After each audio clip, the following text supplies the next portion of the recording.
batxillerat a l'IQS, a l'Institut Químic de Sarrià. I ens explicaven diferents estratègies per explicar la química, per fer-la més propera. I una de les coses que ens van comentar és que existia aquest concurs anomenat Guia Química, on es feien vídeos sobre la química aplicada a la vida quotidiana.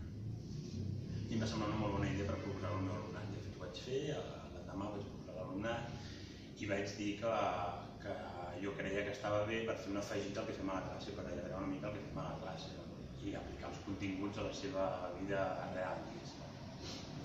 I el que vaig dir és que jo valoraria com a part de la nota d'actitud, diguéssim, que ajudaria una miqueta a la nota, però que l'interès era això, que apliquessin el que s'explicava a classe a la seva vida. I així va ser, i ens van animar a bastants grups, entre ells aquestes tres noies, l'Alba i les dues companyes, la Marina i l'Anna.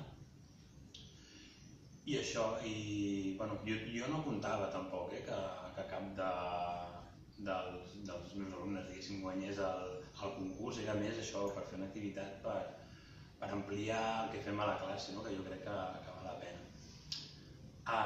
El que passa que jo el que els vaig demanar, l'únic que els vaig demanar és que primer fessin un guió previ per veure jo per on anaven els tiros una mica i que estigués relacionat amb el que estàvem fent llavors, que llavors estàvem fent la taula periòdica, que a més és la part més famosa o que té més recorregut en quant a fer un vídeo sobre la vida real a química.